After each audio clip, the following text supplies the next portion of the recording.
will be divided into three parts. The first part is an overall view about Arabic typography. The second part will be speaking about the challenges that an Arabic font faces. And the last part will be presenting an idea for the idea UI, that how can Arabic fonts be used and be created. So this is Arabic typography, how it looks. If we take the layers of it, so we see that we have the basic forms.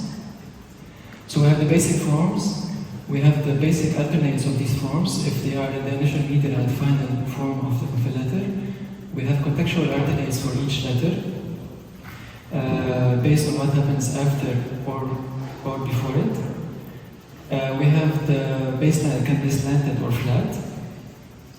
And we have a cascading configuration or flat configuration that affects the baseline and the kerning. And the last level are the diacritic dots and the diacritic accents which sit below or above the basic forms. And then we have the extended letters, which are like swashes that are used for justification. So, seeing all of these the challenges, I want you to keep in mind these levels of the typography while speaking about the next phase of the talk. So let's take this lovely Nasr manuscript, and if you want to create this for the print technology, starting from a proper Nasr font, he had to create around 500 to 600 slots for a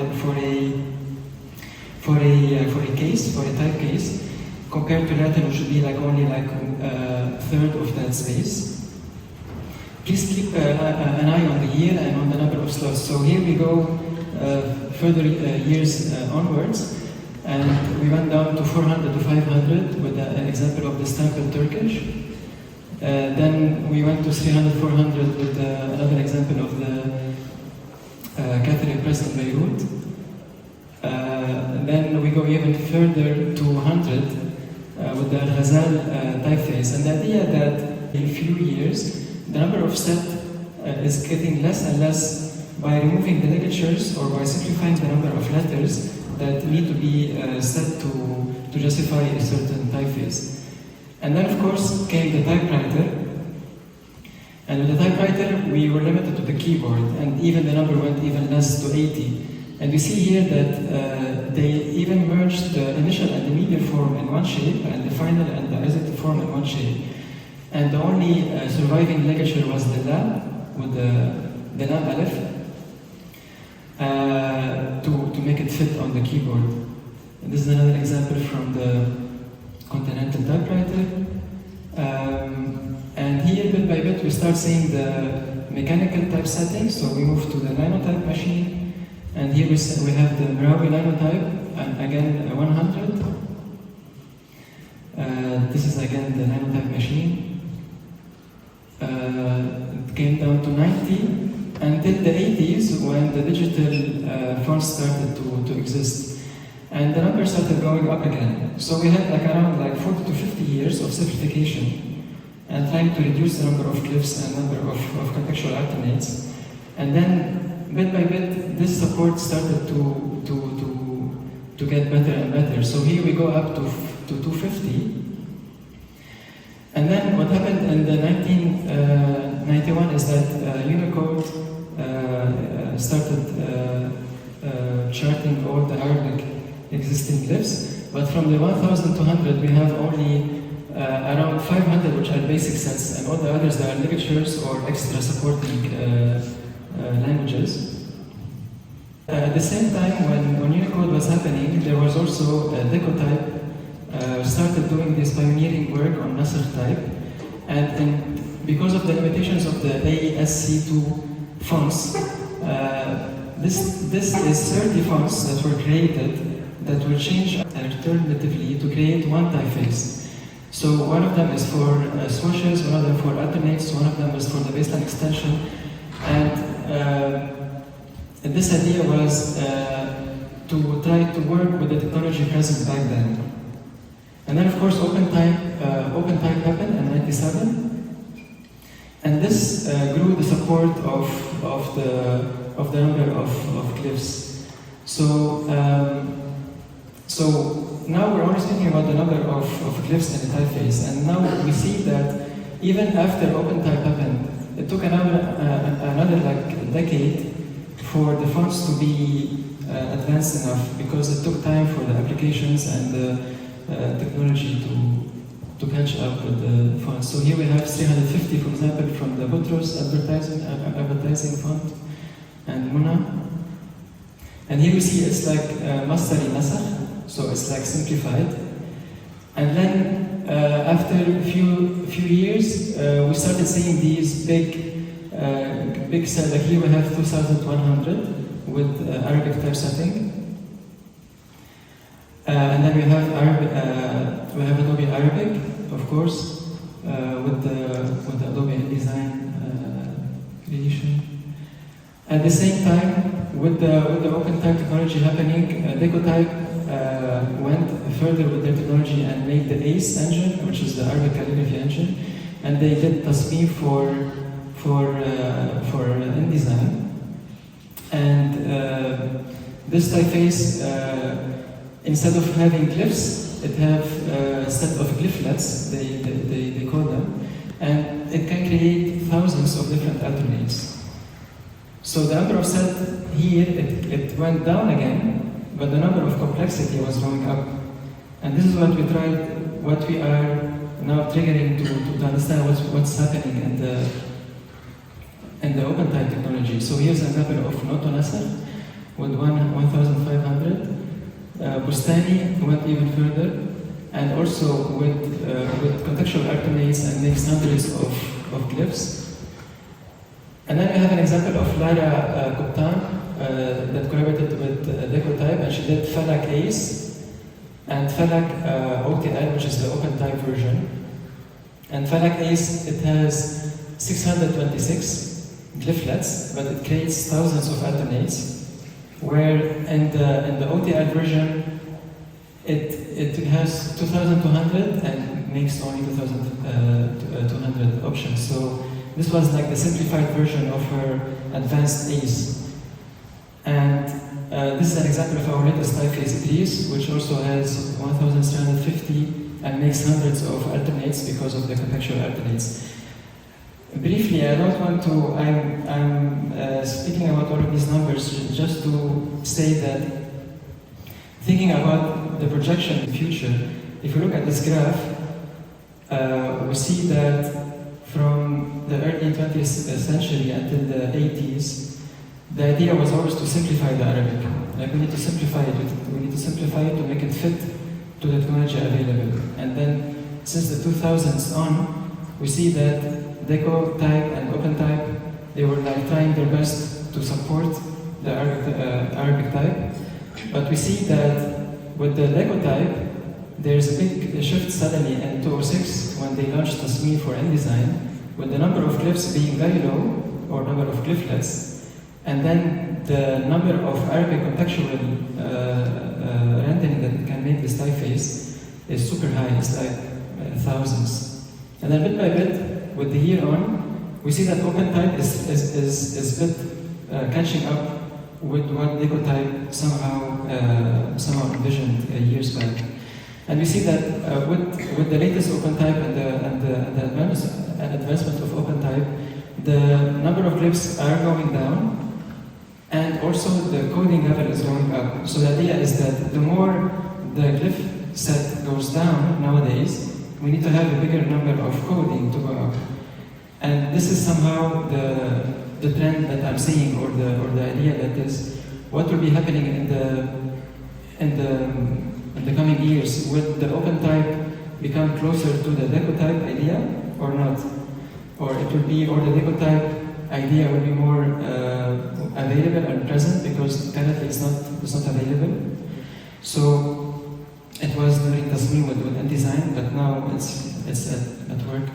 So this is like the question about what will be the future of for the basic set. And here we see like how the shift between the ATypI and the Opentype, they are somehow coming together at some point. And the support for Arabic type will keep on growing year on year.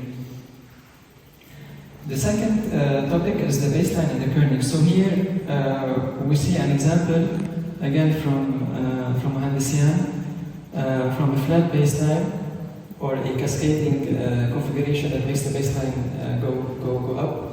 And this is a big topic in the baseline and the kerning, because if we have a flat baseline, we have basic kerning, there's no problem with that. But when we start having cascading configurations, we start having these spaces.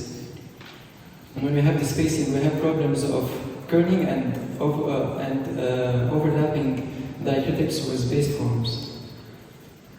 So this is an example of the contextual kerning that we did for Ada and for Idris. This was after a work preparation that I did with Toshi. I think he's here in the audience.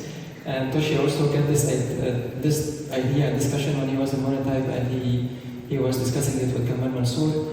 And the idea is that we go to the idea of the flat kerning to the elevation kerning, and that the more the letters go up, we need to somehow measure how high is the elevation and how much we have to kern it. At the same time, so this is an example, tad'am, instead of being tad'am, 2 words, it becomes 1 word, tad'am. And also, while doing the kerning elevation, there will be a problem of the overlapping, and then also we have to use contextual anchors for that, and this is also now supported in Opentype features. So we have this problem, and then it will be resolved by decomposing the letters and using contextual anchors. So in the years back, it wasn't available. Going on to diacritics.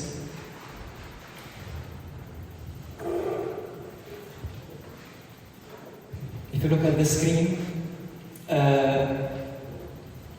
this is a typeface from the Bullock type from Cairo, and you see that there was always a problem when putting the accents in that type. They have to be either above or below the case, or they have to be included within the letters, and this was always a problem.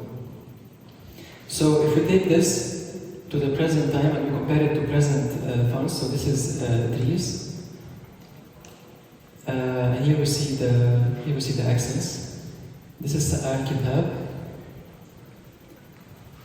this is Falak Ace, and this is Decotype Nasr. This is Bustani. So I'm showing all of these different fonts to show that all of these examples are samples of properly designed Nasr typefaces that handle properly the accents and develop them in a proper way and avoid overlaps. Khaled Sawaf is doing his PhD in the University of Edinburgh, and he's working on the idea of having the accents being independent from the base forms, and to be able to change the size, the rotation and the angle and the width of the accents independently from the letters. So that's also like an interesting idea, to have the accents a bit more free to act. And the last part is the justification. So we see here in this example, again, this lovely handwritten Nasr calligraphy. We see that calligraphers use 2 main techniques, either the Kashida extension or the swash alternates of some letters to fill up a certain width of a paragraph. Nowadays, with the current application, most of them only support a Kashida extension. And what we have is very long baselines and unbalanced kind of script. What would be better if, instead of only having these Kashidas extensions, we can also have Kashidas extension and swashes implemented at the same time. And this engine, this layout engine, can determine how to place them in a balanced way to make the text more balanced, instead of making it only with very long baselines. So that's an example from Idris. This is ATypI, Falak OTL, and Falak Ace. So they behave a bit differently based on the engine.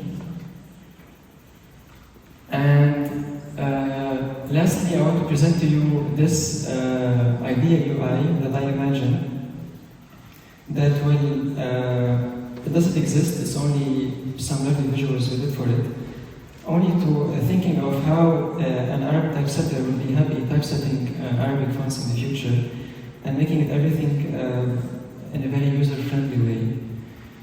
So let's start with the typeface panel. So of course, in the typeface panel we can change fonts, of course, like any other typeface panel, and we can change size. And kerning and heading, this is okay, but when it comes to tracking, what happens now in the current layout engines is that if you do tracking to Arabic to a word, this happens. It breaks all the letter. Because the engine doesn't understand that the connecting words, that the connecting letters inside the word shouldn't be cut. So the better solution is that only to put spaces without cutting the words, but the best solution would be is to integrate the idea of adding kashidas or swashes within this word, the same idea as the justification. So the tracking and the justification should be working together to build on this idea. And of course, the variable font accesses are very helpful also for modern Arabic typefaces because they can help the user to change the width, of course, or to change the extension, or to change the contrast, and to enable him to do some nice layout for a certain text. The next panel in this ideal UI would be the diacritics, and it will have an independent panel for it, not a small part in the typeface section. And this panel will allow the user to change typeface, of course. If the typeface has the option of changing the dots between diamond, squares, and round, it can be only done by a click of hand. And also the dots, they can be independently controlled from the UI by changing their position vertically or diagonally. When it comes to the accents also, they can be independently changed. They can be changed in size, in width, in angle, and in positioning, and of course the color. So the color of the dots and the color of the accents, they can be independent from the color of the base forms, and just in a click of hand without having to do tricks around it, as we need to do now. And lastly, it will be also supported with a linguistic diacritic with only one click. So the layout engine will not delete the accents, but it can suppress them or show them with only one click. But also it can maybe add or remove accents based on the use of this text. So the user can tell the layout engine to put full accents to the text, or only at the end of the word, or only based on certain texts, maybe for children, or for academic, or for religion, and it is essential for the reading of this kind of context. And of course, this already exists online, with these are some examples that exist online. And I think it will be very helpful if these are implemented into Arabic layout engines in the future, and it will be very user-friendly and interactive for the Arab typographers. The third one would be a very simple stylistic set one, just to make it easy and clear without going into like 5 steps to get to one stylistic set and then go again to 5 steps, just to put them straight out and make everything so easy, because most of the time Arabic type designers, we create so many stylistic sets, but no one uses them because they know how to get to them, or it's very complicated to know how to activate them. So having them simple and clear, and then with one click I can change the alif alternate, or I can change the lam alif shape, or I can make an extension for the kaf, or I can use the slash form of the lam and have a better balanced Arabic layout. This will be super user-friendly for Arabic typographers. And this is the more tricky part, which is the justification of Arabic text. So we have to go back to ATypI again, because they were the pioneering. In '95 they did this Somehow it was a collaboration with Microsoft, Winsoft and PageMaker. And they did this decal typesetter that you can change the alternate or the swashes or the stretch. Also depending on the 30 different fonts that I spoke about in the beginning. So there are 30 fonts that can change and alternate to make this font. This is what I understood. Hopefully I'm saying it in a correct way. But you can see that it gives a very nicely balanced Arabic text. And again, also on Tasneem, it was pushed a bit further with the word shaping and the text shaping engine that they have, following the ACE engine. So building on that and making it even more user-friendly and more easy, and now with the variable font technology that we can add extension to our letters. So imagine we have this panel, and if it is centered or if it is ragged, there's no problem. But once I click on the justification button, I get three options: alternate, swashes, and kashidas. And I can decide that I want to have more kashidas, or I want to have more swashes, or I want to have more alternates. And I can play around with this axes and see what happens. And I think this would be very useful for this is only now.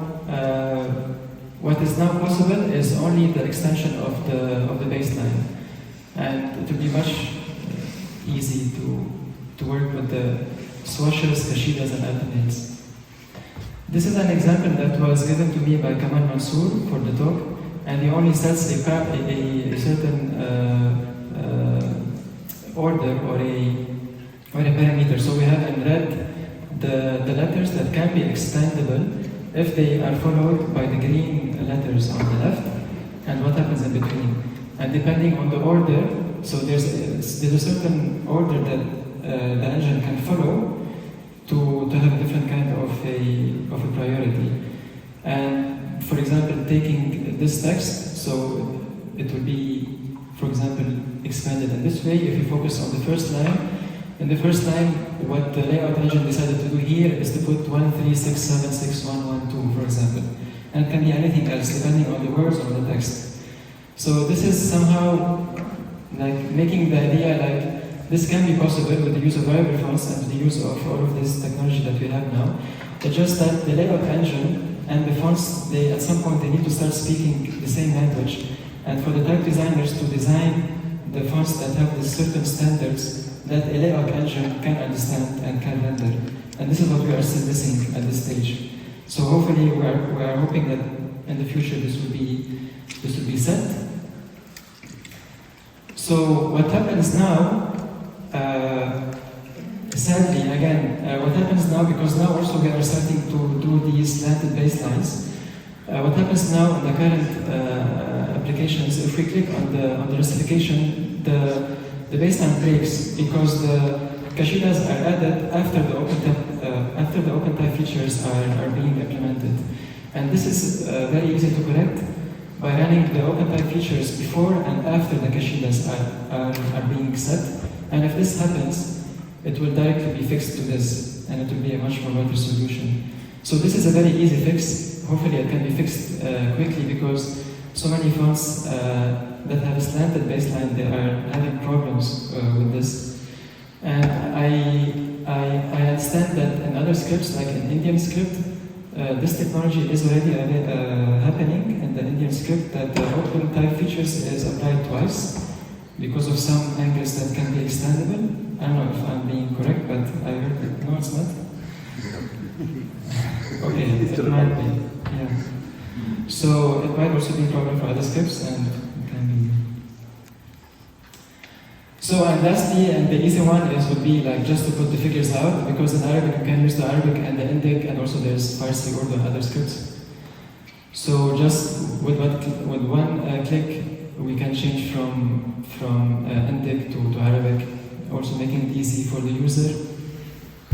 So this is the ideal UI that I'm dreaming of, and I think it will be used very helpful for all the Arabic community. And why would I encourage all the tech companies to invest in it? Because as we know, there's Arabic is the fourth language in the world for native speakers, and there's around 422 million people that use it. So it is a reason. I always heard that there might not be enough investments because they don't see a financial reasoning behind it, or to put hours into doing all this investment, and the Arab market is not supporting it. But maybe it is worth doing that.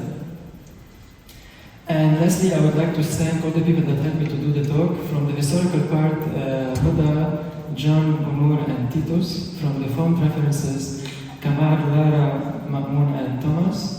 From the font engineering and layout Georg, Kamal, Khaled, and Ma'moun. Nasakh visuals from Wissam, and UI graphics were done by Lilian Kies, our intern at Continental.